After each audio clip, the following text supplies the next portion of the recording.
Chuck, conveniently, you're in Fairmont State on business, and I'm glad you're here.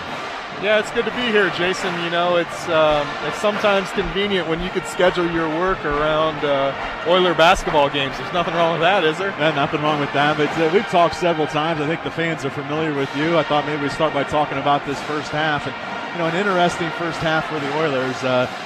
You know, we're trying to figure out what type of team we have and running into really a senior-laden team. And they have, for a lack of a better word, Fairmont State has some dudes. Fairmont State is certainly very athletic. I mean, they want to get up and down the floor clearly. And right now we don't have any answer for a man that is just cutting us up in there with 17 points at the half. What is his name, Jason? It's Matt Bujea. I'll know him as number 2 because right now we really don't have an answer for him. And we need to find somebody that wants to guard him here this afternoon if we want to have a chance to get back and win this game. Well, let's talk a little bit about this Oiler basketball team. We're just really 2 years removed from going through really a lot of adversity.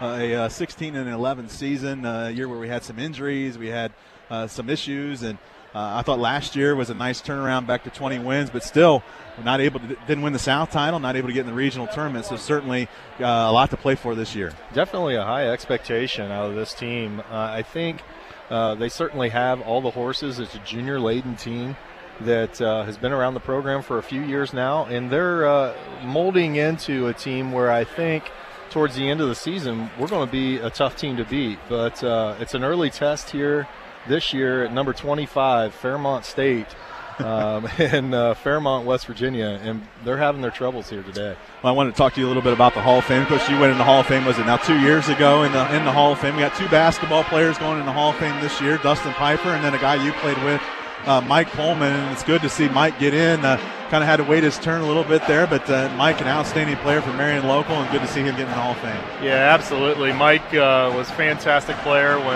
back in my day, I'll say, but Mike was one of those guys. He was 6'5", but surely played a lot bigger than that. I swear at times, Mike, you could just throw it up anywhere around the rim and Mike would go get it. But we're excited about Dustin going in as well.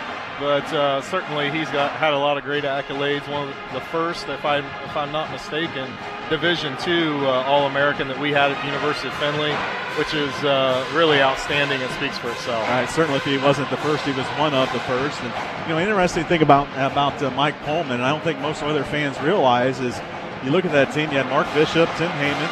You were you played with him, and then Mike was kind of that third guy, and I think people looked at Mike as that third guy, but he was a leading scorer his junior and senior year. I don't think people understand that. Oh, yeah, it was easy to get the ball to Mike. Like I said, you could throw it up anywhere around the rim, and Mike, you know, he was a post player. He had one patented move where he'd fake you maybe to his left or to his right shoulder and come back over his left shoulder for a nice baby hook or a turnaround jumper.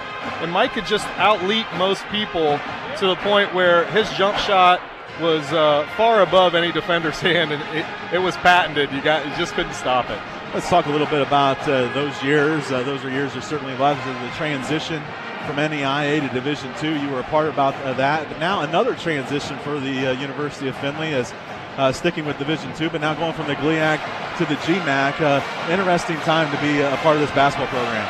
Yeah, most certainly. When we're moving out of the GLIAC, where we've had so much success over the years, we came in right away and had some good success in the GLIAC. I'm not sure how things pan out in the GMAC. The GLIAC's a long time, very good basketball-oriented league, and we're hopefully that the GMAC will prove to be more of the same. Well, we've got a couple more minutes here, Chuck, and talk a little bit about what you're doing and what brings you to Fairmont State here today. You recently took a new job where you're doing a lot of traveling. Yeah, I took a position last year with a company out of Atlanta, Georgia. Their name is AllConnect, and AllConnect works with power and gas utilities to provide consumer engagement programs with many different utilities. One here in Fairmont being First Energy. They're based out of Akron, but they've got a large presence in the Midwest.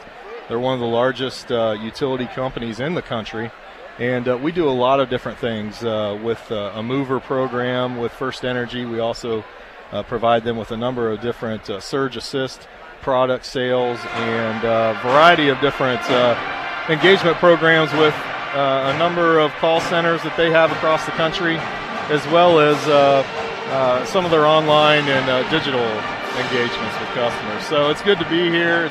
It's good to be able to have some flexibility to schedule it around, and I certainly circled this early in the year when I saw the Oilers would be down in Fairmont. Well, we're glad you're here, and before we let you get out of here, you saw first half. That's an impressive team in Fairmont State. What adjustments the Oilers need to make to get back in this? They're obviously like I said earlier, they want to get up and down the floor. I think if we do a good enough job checking out on the perimeter, it'd be nice to get some of those rebounds back where they were able to get some offensive rebounds and kickbacks for threes. I think offensively, I think maybe we've only hit 1 3 that I remember this first half. So it's been very difficult for us to get a shot off on the perimeter. But we are getting good penetration inside. White has been great inside. TST, I love the way he closed the half there in the first half. Just need to be more aggressive. Go right at him. Get a shot fake because these guys are some high flyers, Jason. They want to get up on that shot and block it into the third row, no doubt. Yeah, no doubt about it. Great challenge ahead for the Oilers. Chuck, thanks for joining us at halftime, and we'll see if we can pull this one out. Yeah, always a pleasure, Jason. Thanks for having me. All right, that's Oiler Hall of Famer Chuck Daniels, and we'll be back on 88.3 WLFC.